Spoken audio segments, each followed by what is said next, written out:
오늘부터 이제 로마서 강해를 제가 시작하게 되는데, 오늘 말씀의 제목은 행복을 주는 복음, 이런 말씀의 제목으로 설교하도록 하겠습니다. 사회적으로 아주 성공한 어떤 여성의 이야기인데, 이분이 부모에게 사랑을 참 많이 받은 외동딸이었고 또 참 잘 성장한 그런 사람이었어요. 그런데 그만 이분이 한 20세 의간에 아주 어린 나이일 때 문제가 참 많은 어떤 남자와 사랑에 빠져서 결혼하려고 하는 그런 참 큰 실수를 하게 되었습니다. 당연히 부모가 얼마나 심각한 반대를 하겠습니까?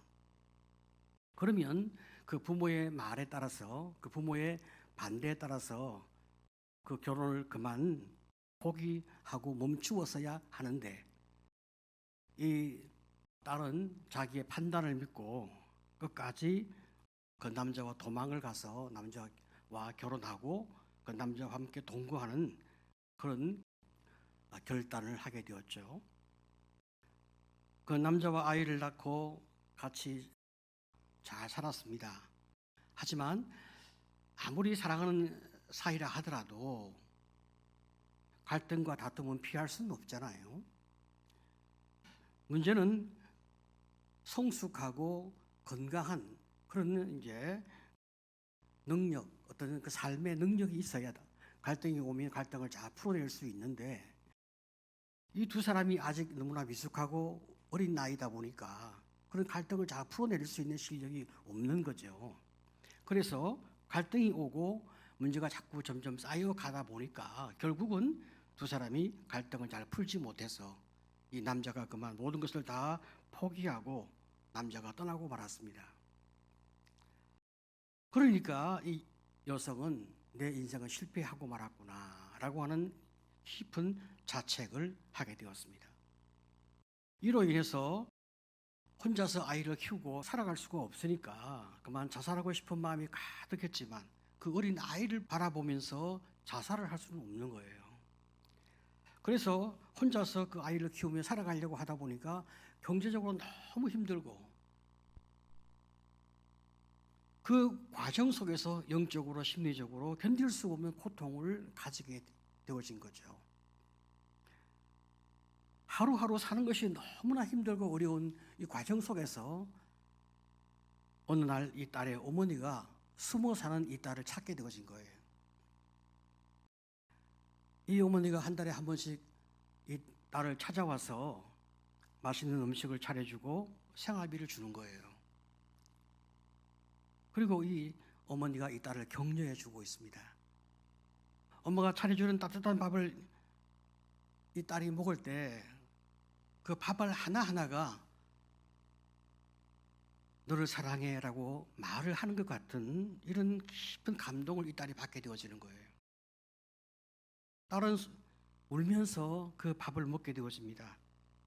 그리고 이 어머니가 그 딸과 헤어지면서 그 딸에게 진심으로 이렇게 말을 하는 거예요. 내가 만난 여자 중에서 내가 제일 아름다워. 내가 정말 최고야. 그렇게 말을 하고 이 딸은 이제 어머니와 헤어지게 되는 거죠. 자신은 부모를 배신했는데 이 어머니는 자기를 진심으로 사랑하고 자기를 격려해주고 있잖아요. 이 과정 속에서 이 딸이 점점 회복되어지는 거예요. 그리고 자신감을 찾고, 그리고 다시 인생을 시작할 수 있는 용기를 얻게 되는 거죠. 그리고 다시 성공적인 자기 삶의 길을 찾게 되었습니다. 우리가 지난주일 오후에 목회 계획을 나누었습니다. 은혜 한밀교회 목회 비전은 행복한 교회, 행복한 성도입니다. 여러분, 사람이 언제 행복해질까요? 돈이 많이 있을 때, 혹은 성공했을 때, 혹은 내가 원하는 것을 이룰 때 행복해질 수 있을까요? 물론 우리가 그 순간 잠깐 행복할 수 있습니다. 하지만 아무리 돈이 많고 내가 원하는 것을 다 이루었다 하더라도 사랑받지 못하고 있다고 느껴지면 행복할 수는 없습니다. 사람이 진정으로 행복한 것은 내가 사랑받고 있다고 지속적으로 느껴져야 내가 행복할 수가 있습니다. 우리가 조금 전에 설교를 시작하면서 제가 말씀드린 그 예화 가운데서 인생의 실패 속에서 절망 가운데 살고 있던 이 여성에게 어머니의 사랑이 확인되어질 때, 나는 어머니를 배신했지만 어머니는 지속적으로 나를 사랑하고 있다는 것이 확인되어질 때, 이 여성은 어머니의 사랑으로 말미암아 다시 인생을 시작할 수 있고 살아갈 수 있는 용기와 힘을 얻게 되었습니다. 인간의 사랑이 그 절망 속에 살고 있는 사람에게 새로운 힘을 주고 있다면 하나님의 사랑은 어떠하겠습니까? 하나님의 사랑은 실패와 절망 가운데 있는 우리에게 다시 살아나게 할 힘을 줄 뿐 아니라, 하나님의 사랑은 우리에게 영원한 사랑으로 제공되어지기 때문에 하나님의 사랑을 경험한 사람, 그 사랑을 확인한 사람은 끊임없이 자신의 인생을 불태울 수 있고 열정을 가지고 살아갈 수 있는 용기를 제공하게 되는 거예요. 우리가 그 하나님의 사랑을 알고 그 사랑을 누리며 살아갈 수 있게 하는 것, 바로 그것이 우리 성경은 뭐라고 말씀하고 있냐? 복음이라고 이야기하고 있는 거예요. 이 복음을 가장 잘 설명하고 있는 성경이 바로 로마서입니다. 그래서 저는 이제 은혜 한밀교회를 시작하면서 행복한 교회, 행복한 성도가 되도록 하기 위해서 로마서 강의를 제일 먼저 설교하려고 결심하게 된 이유가 바로 여기에 있습니다. 로마서는 로마 교회를 향하여 쓴 사도 바울의 편지인데요. 자, 그렇다면 이 로마 교회는 어떤 교회일까요? 로마 교회는 말이죠, 믿음 좋기로 소문난 교회였습니다. 사실 그 당시에 로마는 세계 중심 되는 도시였어요. 그렇다면 로마 교회는 대단한 건물이 있거나 혹은 성도가 아주 많거나 뭔가 사람들 보기에 뭐 자랑할 만한 그 무엇이 있어서 참 로마 교회가 대단한 교회라고 소문난 교회가 아닐까, 우리가 그렇게 생각할 수가 있을 거예요. 그런데 그렇지가 않았습니다. 그 당시에 로마가 세계의 가장 중심되는 그런 나라인 것은 맞았습니다. 그렇지만 로마 교회는 가장 고난을 많이 받는, 가장 힘든, 가장 어려운 교회였습니다. 왜냐하면 로마는 황제 숭배가 가장 극심했고, 그리고 우상 숭배가 가장 가득한 곳이었어요. 그런데 예수를 믿는 사람들은 황제 숭배를 하지 않았고 우상 숭배를 하지 않았습니다. 그러니까 이 황제 숭배와 우상 숭배를 거부하다 보니까 그 당시에 모든 사람들이, 이 예수 믿는 사람들을 얼마나 많이 핍박을 했겠습니까? 그들은 목숨을 걸고 황제 숭배를 거부하고 더 나아가서 우상 숭배를 거부하다 보니까 그들은 너무나 많은 핍박을 받게 되어진 거죠. 그러니까 정상적인 생활을 할 수가 없었습니다. 그들은 어쩔 수 없이 지하 무덤인 카타콤에 숨어서 살게 되어진 거예요. 카타콤에서 그들은 숨어서 살았고, 그래서 생활했고, 함께 모여서 그들은 거기서 동거하고, 그리고 거기서 예배드리고, 살다가 죽으면 그 카타콤에서 그들은 매장을 하고, 그 카타콤이, 지하 동굴인 카타콤이 그들의 삶의 전부였습니다. 우리가 가끔 이제 카타콤에 우리가 여행을 가게 되어지면 정말 어마어마한 그들의 그 삶의 현장을 보게 되어지죠. 어떻게 이런 곳에서 그들이 살았을까? 어떻게 예배를 드리고 동거를 했을까? 너무나 깊은 감동을 우리가 우리 마음 가운데 참 감동을 얻게 되어지는데, 그런 모든 것들은 그들이 그 마음 가운데서 얻은 깊은 믿음과 신앙과 그리고 하나님을 향한 경외였기 때문에 그들이 그런 중심의 마음을 가지고 살았던 거지요. 세상에 아무리 좋은 것들이 많이 있어도 그것이 주는 것은 아무것도 아니었단 말이죠. 그들은 예수가 주는 가장 귀한 행복 때문에 고난을 이기고 그들은 믿음을 지키며 살았습니다. 그래서 로마 황제가 볼 때 말이죠. 아니, 예수 믿는 사람들은 핍박 가운데서도 어떻게 저렇게 굳건하게 믿음을 지키며 살았을까? 어떻게 그들은 배신자도 없고 어떻게 그들은 저렇게 하나님 의지하며 잘 살까? 너무나 로마 황제가 감동을 한 거죠. 그래서 마침내 로마 황제가 기독교의 그 생명력에 감동을 해서 로마 황제가 예수를 믿지 않습니까? 그리고 313년에 기독교를 국교로 공인을 하잖아요. 그리고 기독교 정신으로 마침내 로마가 새롭게 나라를 세우게 되죠. 그리고 유럽이 기독교화 되어지고 그 기독교 정신으로 서구가 민주화가 되는 이런 놀라운 일이 벌어지지 않습니까? 핍박받던 로마 교회가 그 모든 고난을 이겨내고 어떻게 그렇게 놀라운 부흥을 만들어내게 되었을까? 그것은 바로 로마서, 이 편지를 그들이 받았고 로마서 이 편지를 그들이 가슴에 새기며 그 복음을 믿고 그 복음 안에서 그들이 살았기 때문에 이런 놀라운 삶의 현실을 만들어내게 되어진 거죠. 이 편지 안에 고난을 이길 수 있는 사랑의 복음, 복음의 생명력, 복음의 능력 그것을 가지게 되어진 거예요. 자, 그러면 우리도 이 복음을 다시 한번 듣고 복음을 다시 한번 묵상하면서 우리 역시 이 현재 우리의 삶 속에서 어떻게 하면 복음의 능력이 있는 삶을 살아낼 수 있을까 좀 생각해 보는 것은 너무나 큰 축복이 아니겠습니까? 사도 바울은 말이죠. 총 13편의 서신서를 기록했습니다. 로마서를 제외한 나머지 모든 서신서들은 말이죠.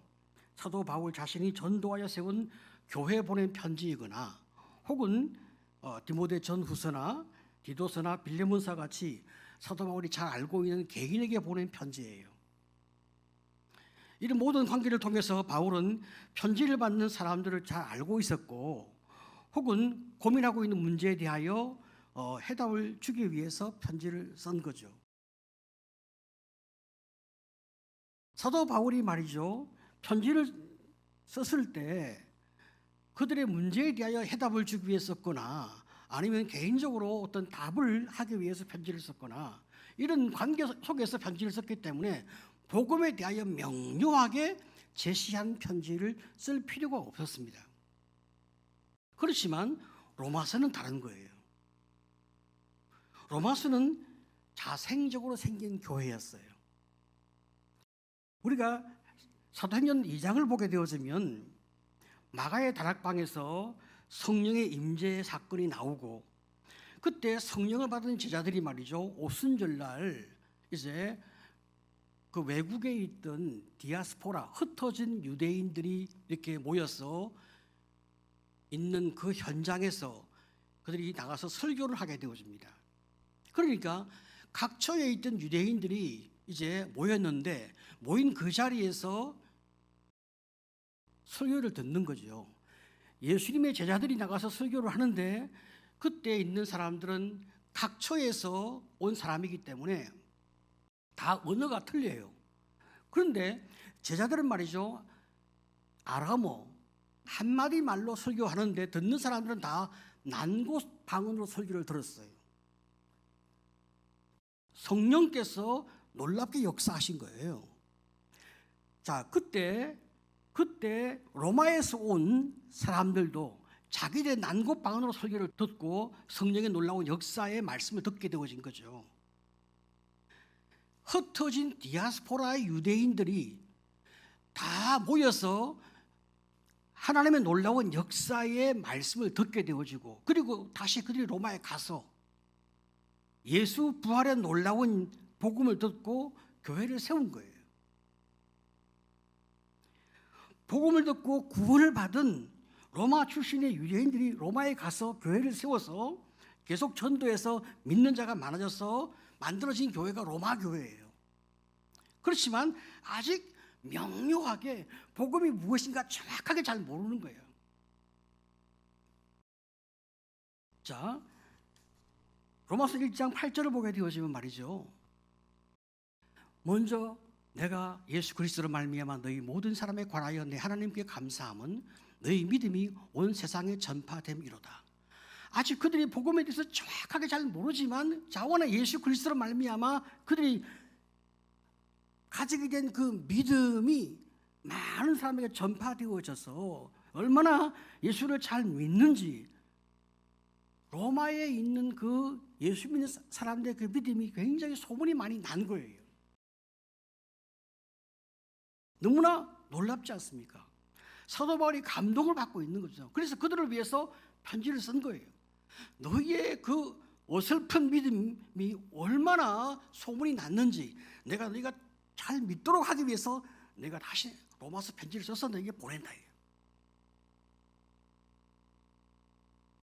복음이 아직 체계화되지 못한 그들이 예수를 너무나 잘 믿고 있으니까 더 정확하게 분명하게 믿도록 하기 위해서 지금 다시 편지를 써서 보내고 있는 거예요. 그래서 사도 바울은 로마서를 시작하자마자 복음을 강조하고 있는 거죠. 로마서 1장 1절 2절을 보게 되어지면 우리 같이 한번 읽어보겠습니다. 자, 시작. 예수 그리스도의 종 바울은 사도로 부르심을 받아 하나님의 복음을 위하여 택정함을 입었으니 이 복음은 하나님이 선지자들을 통하여 이전의 아들에 관하여 성경에 미리 약속하신 것이라.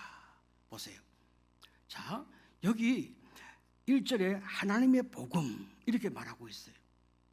복음, 유앙겔리온이라고 하는 이제 말인데요. 원래는 이 유앙겔리온이라고 하는 이 말이 기독교 용어가 아닌 거예요. 이 유앙겔리온이라고 하는 말은 그 당시에 로마 황제에게 쓰여진 말이었어요. 터키 지역에서 주전 9년 비문이 발견되어졌는데 그 비문에 뭐라고 이제 기록되어 있는 거 하니까 로마 황제 아우구스투스를 가리켜서 신으로 숭배하는 글이 기록되어 있는 거죠.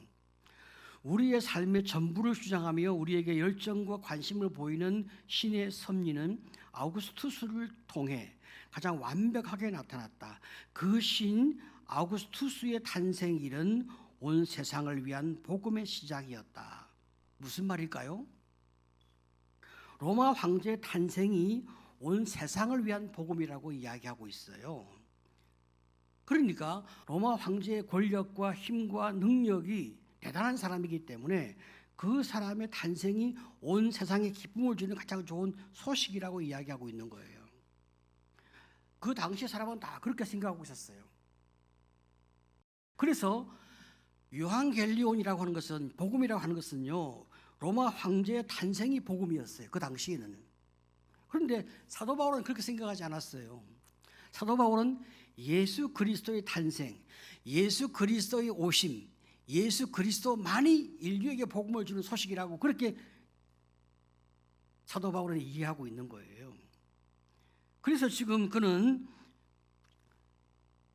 그 단어를 바꾸어서 쓰고 있는 거예요. 1장 4절을 보세요.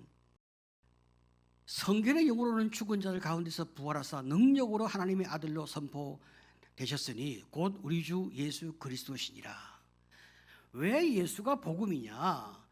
바로 예수가 죽은 자 가운데서 부활해서 우리의 하나님, 우리의 예수가 되었기 때문에 우리 모든 사람을 위해서 죽어서 부활해서 우리 모든 사람을 위해서 주가 되어 주었기 때문에, 그래서 우리의 복음이 되어 주기 때문에 예수가 우리의 진정한 복음이라고 그는 외치고 있는 거죠.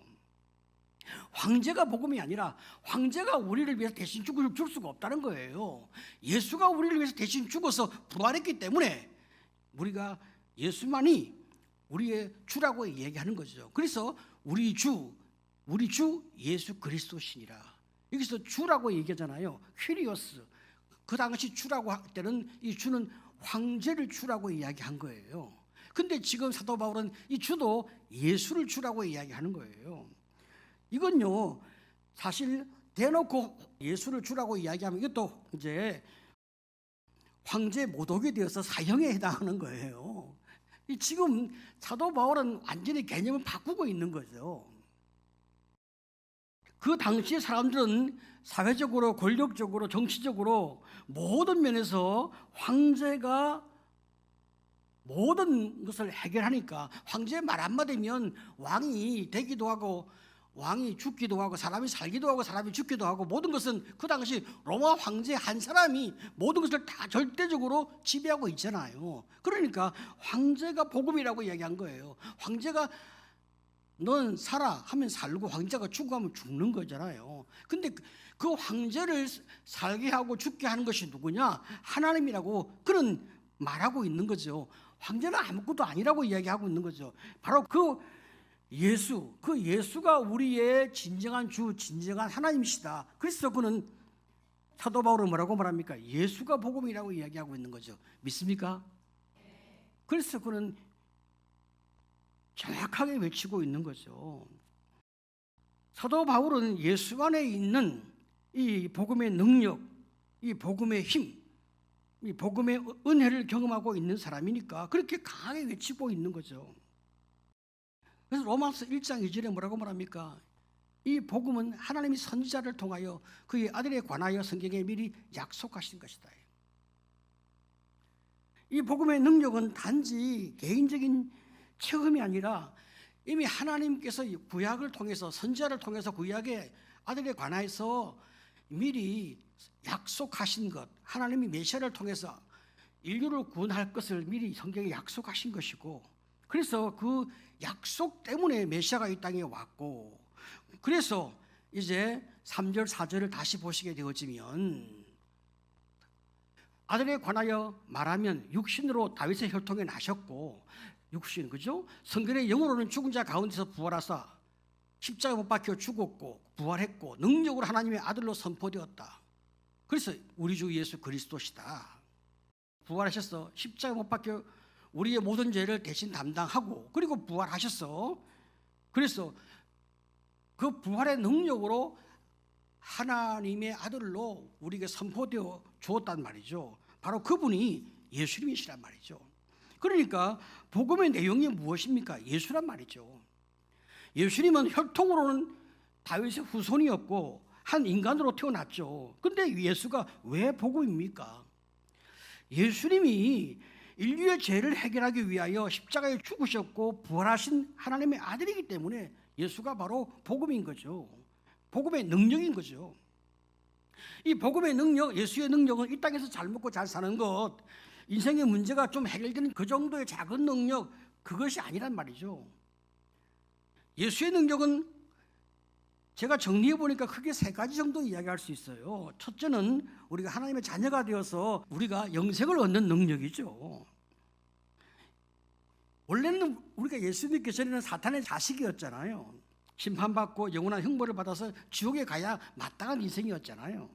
그런데 하나님의 자녀가 되어서 영생을 얻고 부활의 능력으로 영원한 생명을 얻는 사람이 되었잖아요. 그래서 우리가 영원한 생명을 얻어서 지금 이 땅에서도 하나님의 자녀로서 형통한 인생을 누리는 사람이 되었잖아요. 믿습니까? 네. 자, 두 번째로 그래서 새로운 피조물이 되어진 거예요. 원래는 우리가 사탄의 자식으로서 우리가 아주 이기적이고 자기중심적인 사람이 되어서 내가 나밖에 모르는 사람이 되었지만은 새로운 피조물이 되었으니까 내 인격과 내 성품이 새로워지는, 그래서 내가 내 성품이 아름다워지고 내 인격이 새로워지는 사람으로 내가 점점 예수의 성품으로 살아갈 수 있는 능력과 힘을 갖게 되었단 말이죠. 그러니까 우리가 성품을 바꿔가는 거죠. 성격이 변화되어지는 길을 걷는단 말이죠. 사람이 말이죠, 우리가 변화의 길을 가기가 참 쉽지 않습니다. 그러나 왜 그게 가능합니까? 우리가 새로운 피조물의 길을 가기 때문에 가능하단 말이죠. 믿습니까? 그래서 우리가 거기를 가는 거예요.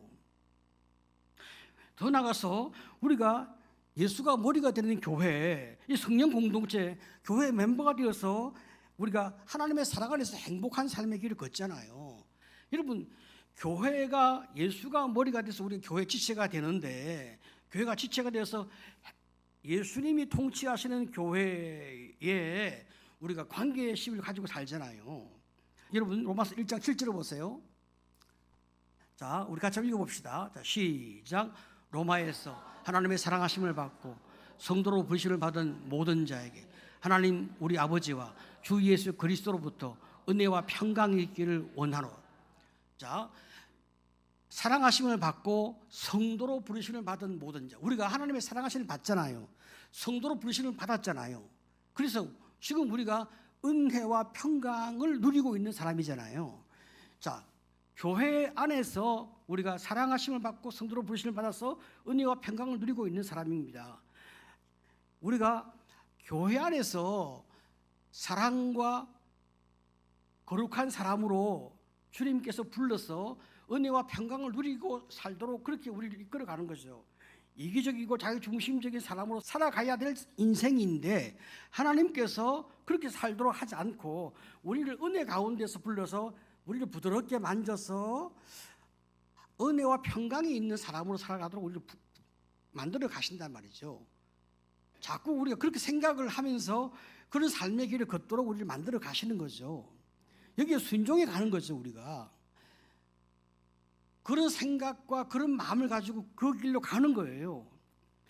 자, 이런 마음을 품고 순종해 가는 여정 속에서 우리 안에 본성은 하루아침에 바뀌지 않습니다. 내 본성은 그대로 있는 거죠. 여러분, 이 본성은요, 이미와 아직 사이에서, 자, 본성은 여러분 죽을 때 가야 바뀌고 그 나라에 가야 바뀝니다. 본성은. 그러나 우리가 하나님의 은혜를 입어서 우리는 계속 은혜 가운데서 우리는 삶을 살고 있어요. 본성은 있는데 본성은 아주 이기적이고 자기중심적이고 게으르고 내 마음대로 살고 싶어요. 본성은 타락하고 싶어 합니다. 그런데 은혜가 계속 있어요. 자, 그러니까 은혜가 본성을 만져야 되는데 때때로 은혜가 은혜롭지 못할 때, 은혜가 좀 멈출 때, 자, 예배 가운데 있지 않고 내가 말씀 속에 있지 않고 혼자 있을 때, 외로울 때, 화가 날 때, 기분 나쁠 때 본성이 나를 지배할 때가 있어요. 그럴 때는 우리가 굉장히 이기적이고 자기중심적이 되어지죠. 그러면 우리가 분노와 화와 우울함이 혹은 어떤 성질이 나를 지배할 수가 있습니다. 여러분, 이때 내가 하나님의 은혜 앞에 내가 나를 굴복하기 싫어질 때가 있는 거예요. 이런 두 현실 속에서 우리는 삶을 살고 있는 거죠. 자, 그때 여러분, 우리 어떻게 살아야 됩니까? 우리 공동체와 우리 가정이 그런 현실을 품어줘야 된단 말이죠. 누군가, 공동체 누군가가 그런 나를 위로해줘야 되고 가정에 있는 누군가가 그런 나를 위로해주면서 우리 서로가 같이 하나님을 바라보고 아름답게 살아가도록 그렇게 만들어갈 필요가 있는 거예요. 누군가가 우리가 하나님 앞에서 그렇게 살아갈 수 있도록 그렇게 만들어가는 필요가 있는 거죠. 그래서 나 혼자는 안 되지만 서로가 그렇게 만들어갈 필요가 있단 말이죠. 끊임없이 우리는 현실 속에서 내 안에 있는 본성이 나를 지배하지 못하도록 성령이 나를 이끌어 갈 수 있도록 그렇게 우리가 서로 격려할 필요가 있는 거죠. 여러분, 현실은요, 내 안에 있는 이기성이 얼마나 나를 충동질하는지 모릅니다. 여전히 현실 속에서 나는 이기적이고 자기중심적입니다. 그래서 내 마음대로 내 멋대로 살고자 합니다. 이런 나 자신, 그래서 관계를 회피하고, 그래서 모임을 회피하고, 기도를 회피하고, 말씀을 회피하고, 주님의 뜻에 순종하는 것을 회피하고자 하는 그런 내가 있습니다. 그런데도 불구하고 하나님은 나를 끝까지 사랑하고 끝까지 용서하고 끝까지 이해하시거든요. 우리 하나님의 그 한없는 사랑, 한없는 은혜, 우리가 그것을 알 필요가 있잖아요. 처음 설교 시작할 때 제가 예화를 이야기했습니다. 어머니의 사랑을 많이 받은 잘 자란 딸입니다. 한순간에 자기의 판단에 따라서 잘못된 남자를 만났습니다. 그리고 그 남자를 따라갔습니다. 그리고 잘못된 삶의 길을 걸어갔습니다. 하지만 그 어머니는 그 딸을 찾아냈습니다. 우리가 내 마음대로 살아갈 때가 있어요. 그리고 그 길로 갈 때가 있습니다. 그런데 우리 하나님은 그렇게 나를 내버려 두지 않거든요. 나를 찾아오거든요. 실패한 나를 찾아오고 잘못된 선택한 나를 찾아오고 끝까지 나를 이해하지 않습니까? 그래서 하나님은 나를 놓지 아니하시는구나, 이런 하나님에 대한 믿음이 우리 안에 있어야 되는 거예요. 그래야 우리가 끝까지 하나님을 향하여 믿음을 가지고 살아갈 수가 있습니다. 우리가 신앙생활을 하면서 말이죠, 우리가 고난이 있고 아픔이 있고 어려움이 있어요. 기도했어요. 하나님이 기도 응답을 딱딱 해주면 좋겠는데 어떨 때는 기도 응답을 잘 안 해주는 거예요. 그러면 하나님 나를 사랑하지 않나? 하나님 살아계시지 않나? 그런 내 마음 가운데 불신과 의심이 생긴단 말이죠. 그럼 신앙이 흔들려지는 거예요. 그러면 내가 예수 믿는 것이 무슨 의미가 있을까? 내가 예수 믿는 것이 무슨 가치가 있을까? 그런 생각이 드는 거예요. 그러면 신앙이 뿌리쳐 흔들려요. 하나님이 살아계신 것도 흔들려지는 거예요. 그때도 정말로 끝까지 믿어야 되는데, 하나님이 살아계신 것이 맞고 지금 내게 고난이 있는 것은 내 믿음과 신앙이 커지기 위한 한 과정이고, 또 주님, 내가 알지 못하는 어떤 섭리가 있다, 내가 그걸 정확하게 믿어야 되거든요. 여러분, 로마 교회 성도들이 말이죠, 그 많은 고난 가운데서도 하나님이 살아계시다 믿었습니다. 그 얼마나 많은 고난이 있었어요. 카타콤에 숨어서 살았어요. 그들이 정상적인 생활을 한 게 아니에요. 그리고 그 가운데서도 믿음을 지켰어요. 그런데 그 지킨 믿음 때문에 그들이 마침내 로마라고 하는 나라, 그 유럽이라는 나라를 완전히 바꾼 거예요. 그 믿음, 그 신앙을 가지고 그들이 그대로 살았어요. 말씀 그대로 삶의 실천을 이루어낸 거예요. 내 성질대로, 내 믿음대로 이기적으로 안 살았고요, 복음 그대로 살았어요. 그 나라를 바라보고 천국을 바라보고 그렇게 살았어요. 사람들은 말이죠, 지금 누구나 지금 여기에서 내 기분대로, 내 이익대로, 내 중심대로 되지 않으면 그게 무슨 축복인가, 그것이 무슨 나에게 유익한 것인가, 하나님이 정말 살아계신 것이 맞는가, 그렇게 생각하고 신앙이 흔들려집니다. 그런데 그렇게 생각하는 신앙은 정말 살아있는 신앙이 아니고요, 하나님이 살아계시고 나는 영원한 존재거든요. 그리고 하나님이 반드시 나에게 그 이상의 축복으로 내 인생을 이끌어 가실 것을 내가 믿음으로 알고 그것을 바라보는 거죠. 그때 내 인생이 달라지는 거예요. 영생이 있는 거예요. 그리고 그 영생 때문에 나중에 내 인생이 달라지는 거예요. 그것을 바라보는 것이 믿음과 신앙이란 말이죠. 그래서 로마서는 결국 그들의 인생을 바꾸는 게 아니라 삶을 바꿨고 역사를 바꾼 거죠. 그래서 지금 사도 바울이 말이죠, 이 로마서를 써서 우리에게도 다시 한번 새로운 지금 행복을 주려고 하는 거 아니겠습니까? 행복은 내가 하나님을 믿어야 되고, 하나님이 지금 나에게 주시는 말씀이 무엇인가 내가 정확하게 알 필요가 있는 거예요. 내가 얼마나 예수를 믿고 있는가,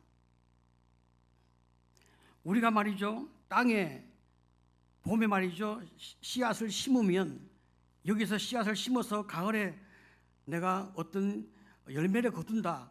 이 몇 개월을 내가 바라보고도 땅에 씨앗을 심습니다. 내가 이 몇 개월도 못 바라보면요, 봄에 씨앗을 심지도 못해요. 인생이 영원한 존재라고 하는 사실을 내가 믿지를 못하면 여러분, 내가 어떻게 예수를 믿고 주님을 의지할 수 있겠습니까? 인생은 영원한 존재인 거예요. 예수를 믿어야 영생을 얻고 예수를 믿어야 이 땅에서도 내 인생이 행복해지는 거예요. 바로 그것을 제시하는 것이 로마서입니다. 예수를 믿고 행복해지자고요. 예수를 믿고 내가 달라지는 삶을 살자고요. 여러분의 인생이 행복해지기를 간절히 축복합니다. 하나님이 나를 사랑하신다. 그 사실을 내가 믿어야 행복해지고 고난 가운데서도 주님이 뜻이 있다는 것을 믿어야 우리가 사랑해 줄 수 있습니다. 같이 기도하겠습니다.